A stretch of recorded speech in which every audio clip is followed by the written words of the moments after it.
97.6%. That is the exact percentage of Iranian oil now severed from China's economy in a single brutal 24-hour strike.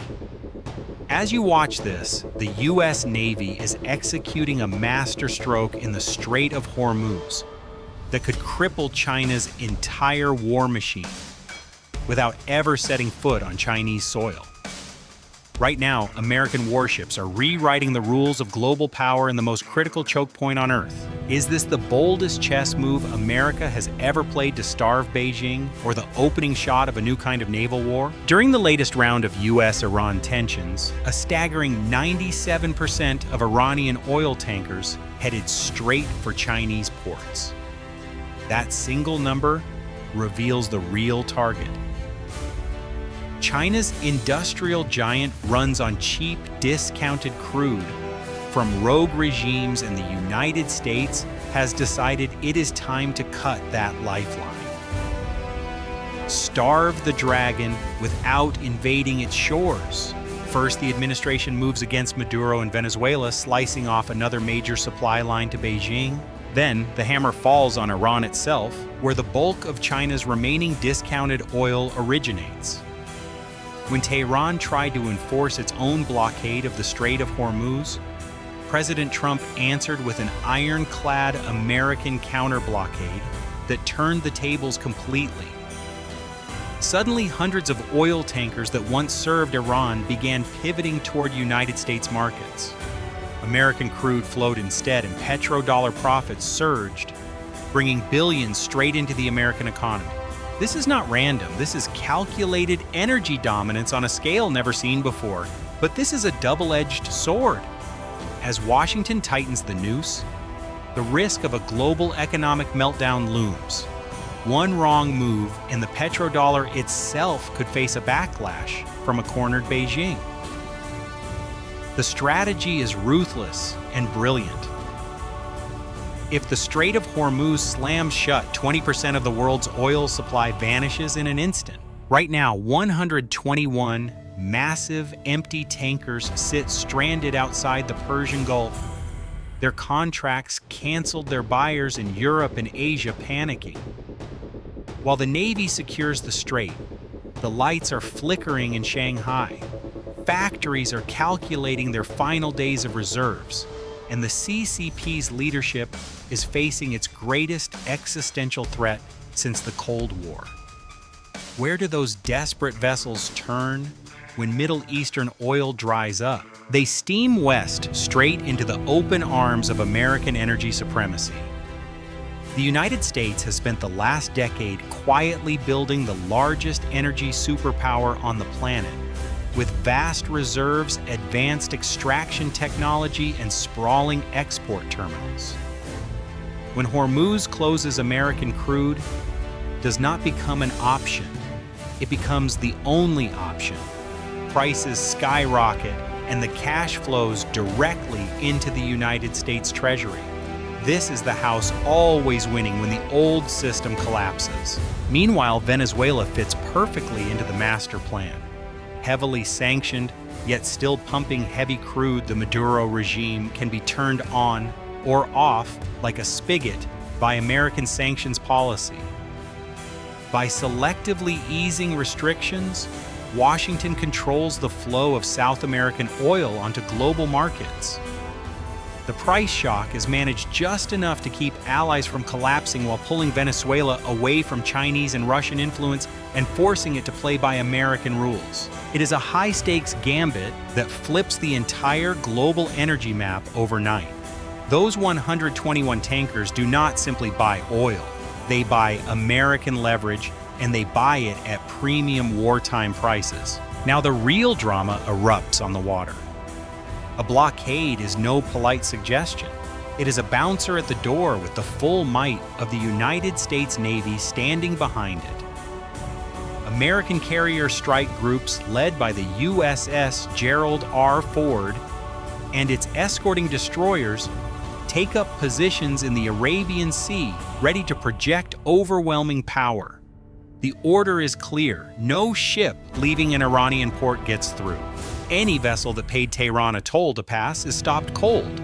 Iranian ships that approach the blockade line are warned, once then eliminated without hesitation. Experts openly call it an act of war, but Washington executes it with surgical precision.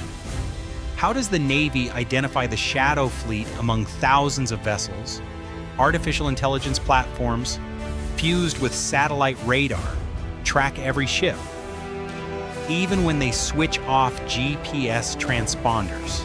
The AI cross-references satellite imagery, automatic identification signals, historical voyage patterns, port records, flag registrations, cargo manifests, and corporate ownership webs, assigning each tanker a real-time risk score. It is not watching the sea. It is watching a floating pipeline of sanctioned crude running straight from Iranian terminals to Chinese refineries. 97.6% of that flow heads to China, and that is the number that explains the entire operation. Tensions explode into direct naval confrontation in the Strait of Hormuz. A rusting 10-year-old Iranian tanker identified as part of the Shadow Fleet refuses to heave to. Its captain kills the transponder and flees into the open Pacific, pursued by American forces in a high-seas chase stretching over 5,000 miles. This is where the United States Navy shows its unmatched dominance. From the deck of the USS Gerald R. Ford, squadrons of F-35C, Lightning II stealth fighters launch into the night sky, providing overhead eyes and electronic warfare cover. Below them, Arleigh Burke-class destroyers slice through the waves, their Aegis combat systems locked on every threat.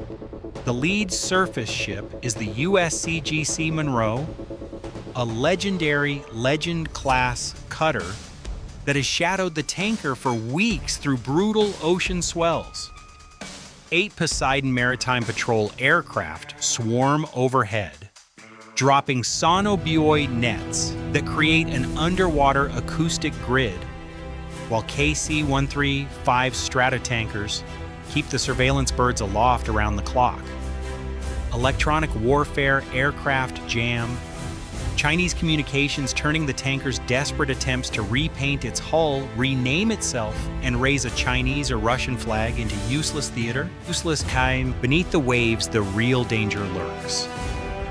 Chinese warships and at least one UN-class submarine operate in the vicinity, creating a defensive screen.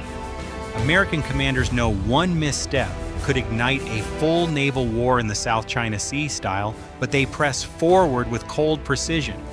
The P-8S and Virginia-class attack submarines pin the Chinese boat, hiding it in with overwhelming air and subsurface superiority. Any aggressive move by the submarine guarantees its instant destruction. With the underwater threat neutralized, the surface forces close the distance. Sea conditions are too violent for small boats, so the boarding teams go vertical. Special Operations Forces fast rope from hovering MH-60R Seahawk helicopters straight onto the tanker's deck.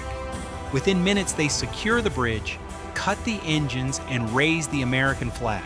The vessel is now United States property. The blockade is enforced. The flow of cheap oil to China is severed. This is not theory.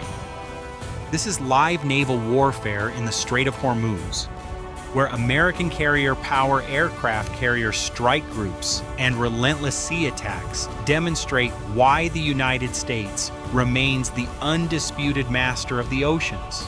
Every destroyer, every fighter, every submarine works in perfect coordination, turning a single tanker pursuit into a masterclass of modern maritime dominance. Iran's shadow fleet is exposed and neutralized while Beijing watches its energy lifeline bleed away in real time. But as the US controls the spigot, a silent player watches from the shadows. At this point, the outcome may already be decided, but not in the way you think. Does Russia hold the final key to China's survival, or have they already made a secret deal with Washington? What is your take right now as these American warships enforce the blockade mile by mile? Do you see this as the United States finally delivering the blow China has long feared, or are we watching the spark that could ignite a wider conflict across the Pacific? Tell us in the comments, because the next few hours at sea could decide the future of global energy and power. The United States has turned a potential Iranian blockade into its own strategic weapon. By controlling the flow, shutting down discounted routes, and forcing the world to buy American oil at premium prices, Washington achieves total, undeniable energy dominance. The old Middle East system breaks, and the House always wins. This is the new reality of naval warfare, where American carriers, destroyers, and special operations forces write the rules while adversaries scramble in vain. The Strait of Hormuz is no longer just a choke point. It is the stage where the United States proves once again that when the oil stops flowing, the only flag that matters is the stars and stripes. The world is watching every move on these waters. American technological superiority, combined with raw naval power, is reshaping the map in real time. Iran's attempts to defy the blockade are met with overwhelming force, and China's oil lifeline is squeezed tighter with every passing hour. This is the United States playing the long game and winning it at sea where it matters most.